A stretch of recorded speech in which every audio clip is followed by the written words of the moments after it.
Guys, this is another video. If you haven't read the title up there, Book of Boba Fett, bruh. If you don't know what the Book of Boba Fett is, it is a Star Wars show based around the character from the original trilogy named Boba Fett. A character that did get a lot of, screen time and things like that, but he did get little books and expanded media and all sorts of shit based around him. Even in the prequels, we got origin with his father Django.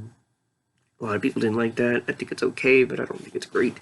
Um, and like he's been retconned a lot in throughout the history of the of Star Wars. And this show is basically a show that's supposed to be based around Boba Fett and like a crime mafia kind of rise to power type of story. Because the end of Mandalorian, that makes you real excited.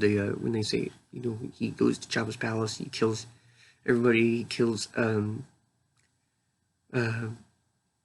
uh Bib Fib, I forgot his name. Fuck. But, um takes over Jabba's palace for the guy who took it over from took over Fett's Enterprise, and this guy, you'll know him. Yeah. If I wanted to edit this video, I would put his picture on screen, but I don't really want to do that. I want to keep it raw. But I do that. I know it right before I start recording, and I don't remember. It's kind of stupid. But he takes it over at the end of Mandalorian season 2, and you get really hyped. Him and Fennec Shand being the ones to do it, and the mystery about how he got out of the Sarlacc. You get to see that, and it's weird because there's I forgot who did it, but there was like a person who did a video, a famous person who pitched it, his own idea on a podcast. I remember it very vividly, and he crawls out of the Sarlacc pit, and a hand comes up, and that's like the beginning of the story, and that's kind of what they do in the not in Mandalorian, but in the Book of Boba Fett. They kind of show you the beginning of how he crawls out of the Sarlacc. And you think, oh, this is gonna be juicy, whatever, because calling out Sarlacc is pretty fucking cool. He'd be super weak from coming down. He gets captured by Tuskens. Well, the Jawas knock him out first to steal his armor, and that's how they sped it up to. Yeah, that's how he lost his armor. He gets captured by Tuskens, and they find him in the desert. They enslave him to use him for whatever it is they're gonna do. Because they're slavers, they do things, whatever. But he manages to develop, shows his strength throughout this. And I do like the story of the Tuskens that they've been in both Mandalorian and in Book of Boba Fett, where they kind of showed there's a different side of these people that you don't know. And I'm wondering why they're now showing this side, and now, because before they were like, these are murderers, these are slavers, these are terrible people in the movies, especially for Anakin. So it's cool to see it's just perception in different tribes in the series and the shows that they can be different.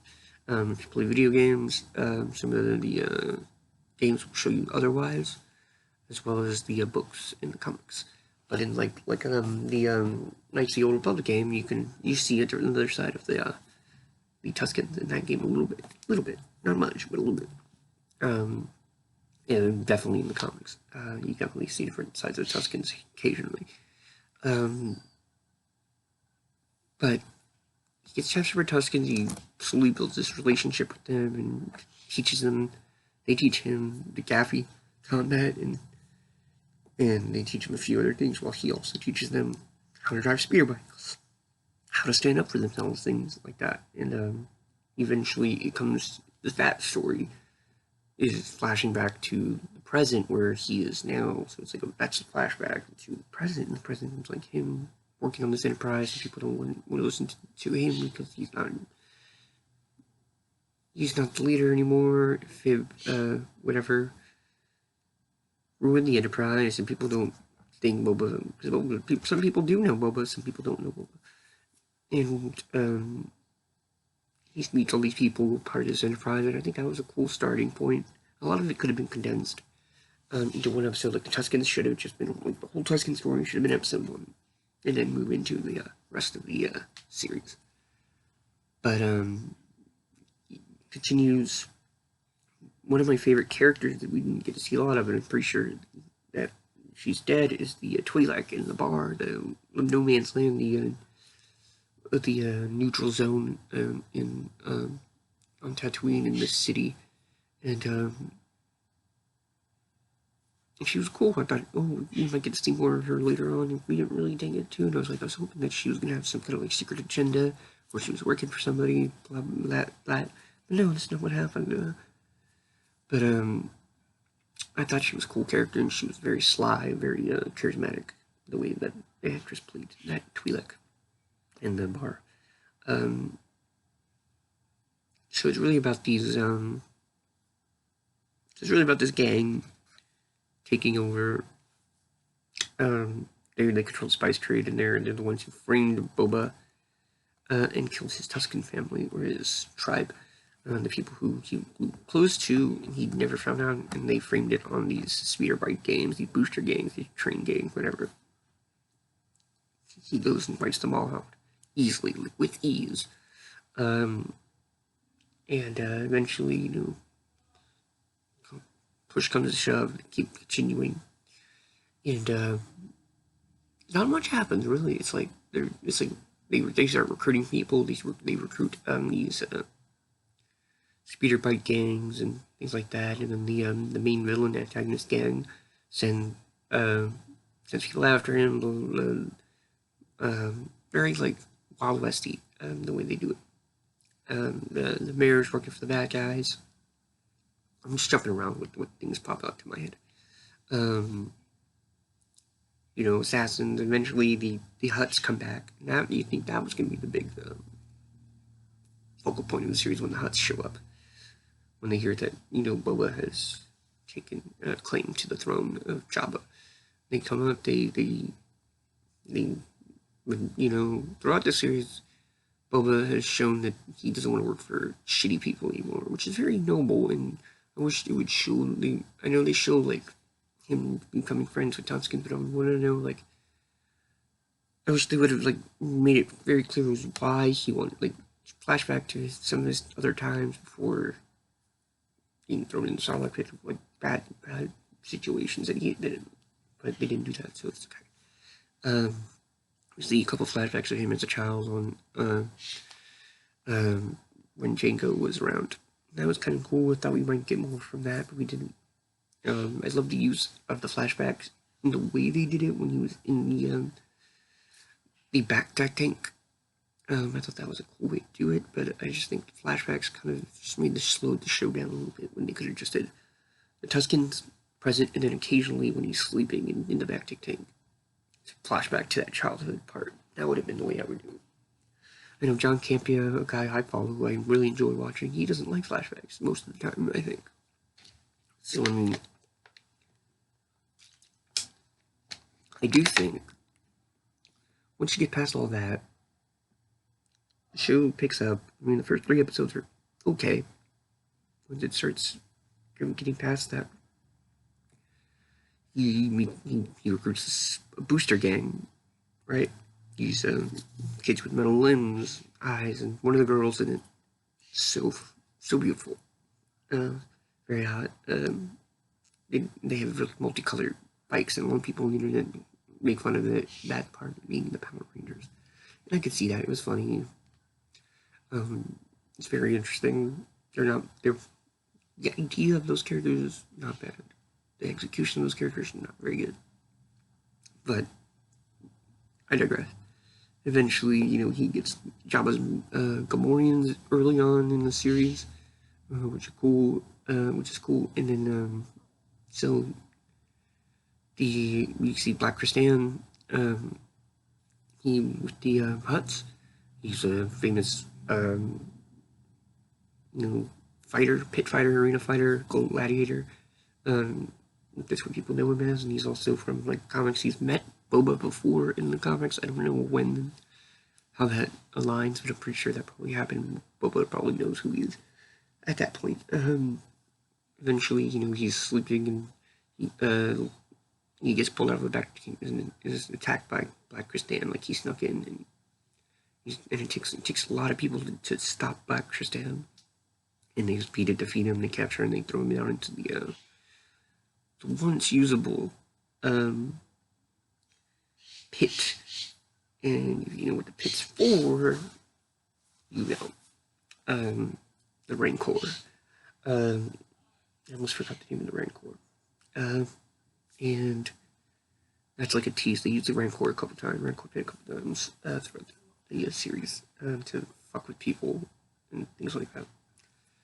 Keep continuing on. We do get Danny Trejo eventually, who introduces the Rancor. It's cool that we do have Danny Trejo's cameo, but also Danny Trejo character in the universe. He knows how to deal with Rancors. And that's pretty cool. And he teaches like some lore, new lore behind Rancors, and to people who might not know anything about the Rancors. He tells you where he says where they're from. He's first person the child sees. They bond with them, things like that. And I think that's really cool. And it's like this whole show's set up. Eventually, we get to an episode.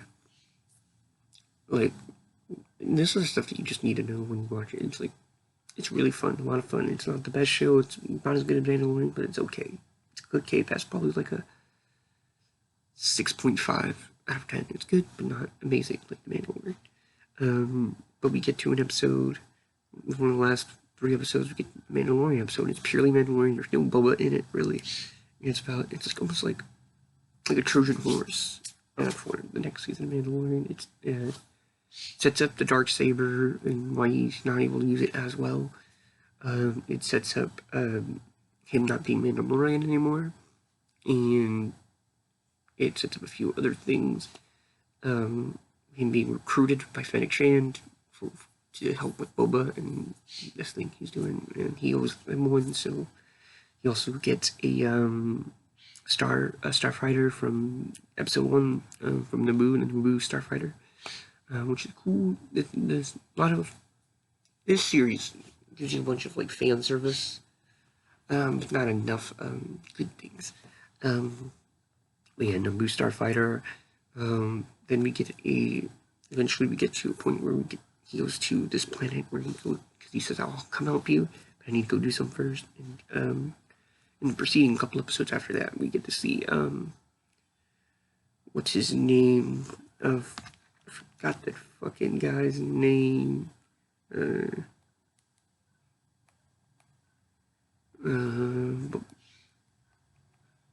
Sorry. Cobb Vanth. There we go. I had to look that up. We do get a Cobb Vanth.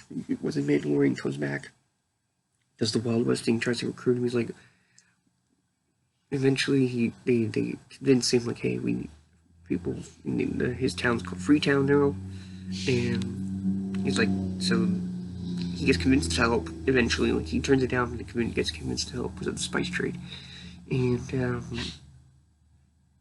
stuff like that by Mando, and the gang comes through and he tells them you must go back the way you came. And eventually, we get a Cat Bane shows up. And he's like, hey, give up your help in Boba.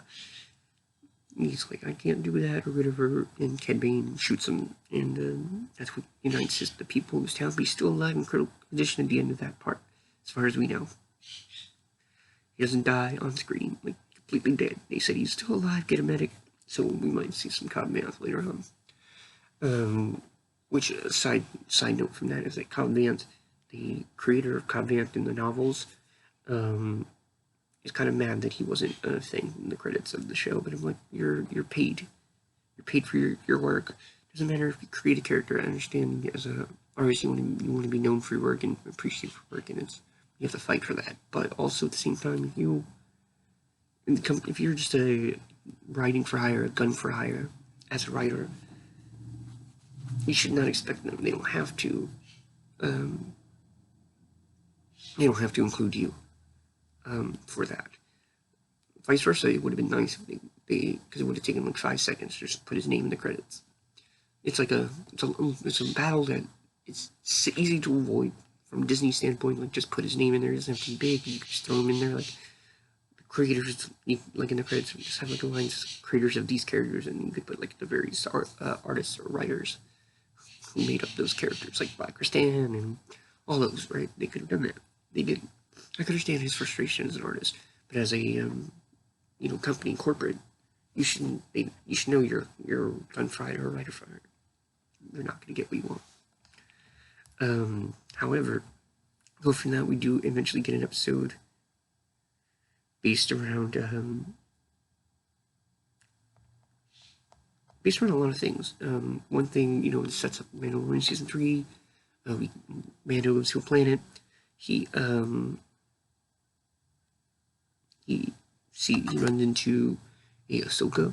Ahsoka tells him, like, hey, you can't see the boy. This woman is just training. Even though she was against him being trained anyway, and she knows Luke somehow. Even though he must find some other. Everything that Ahsoka says to Mando destroys previous things that Ahsoka said to him. And that Luke's training the boy, whatever. And he goes, just give him this, and it's like the armor that he made in the previous episode out of the Beskar spear, because the Mandalorians said Beskar is not supposed to be made in spears, whatever. That kind of makes me sad, because I love the Beskar spear. But I digress. He leaves. She goes to Luke, and then we get this really sweet moment of her and Luke, and I think that's really sweet. But I wish we would have seen them first meeting on screen together, them meeting for the first time. That would have been much better. But all of a sudden, she knows Luke, whatever. See some training stuff from Luke and Baby Yoda throughout the couple episodes, and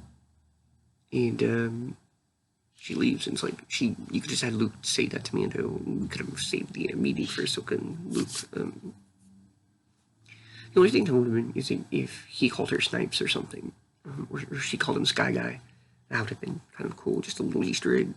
But she didn't. Anyway, they do that, and then at the end of that episode, he gives Grogu a choice. You get to see R2-D2. You get to see a lot of fan service. It comes to the last episode. This is like the Siege episode. If you ever seen any Old West movie or any crime movie where this is the siege and your enemy is coming to you and besieging you, and you think they're on the losing side and they're outnumbered, but you see these really cool action sequences with both Mando and Boba and the allies, and the Mornings are sadly the ones to perish, at least as far as we know. You can see some cool action scenes. Everybody gets a cool thing. Like Black Kristan fucking tanks. He's a fucking barbarian, just like in Dungeons & Dragons, he's a barbarian. You're getting defeated, and this is the moment where Boba eventually they're getting their ass kicked by these droids, these powerful droids. Like, they can't break through even the kinetic weapons, and their blasters cannot get through these shields. Eventually, Boba says, I'll be right back if you can distract him. At the same time, Grogu has showed up on the planet, sent by Luke. Grogu chose the Mandalorian, the way of the Mandalore. They set him on the ship with R2 in tow, just cool. Get to see R2 again. The old lady mechanic on Tatooine takes him, like, I need to go find Mando. She goes, takes Grogu, and takes him to Mando. We don't, I guess R2 goes back, I don't know. She goes find Mando in the middle of all this chaos. A lot of things happen. Battle, not gonna go in great details. Everybody gets something cool out of it. Fennec is nowhere to be seen throughout most of this battle. We find out at the end of the episode what she actually was trying to do. So the Rancor shows up, riding on the Rancor, which is something they set up, even though I guess I can understand and not understand, because he has a ship that's way more powerful than the Rancor, but I guess the Rancor he thought might be easier, and we get a cool sequence of the Rancor fighting these droids, but also, Mando cutting one up with the Darksaber, so he's learning the Darksaber as well. And as it goes on,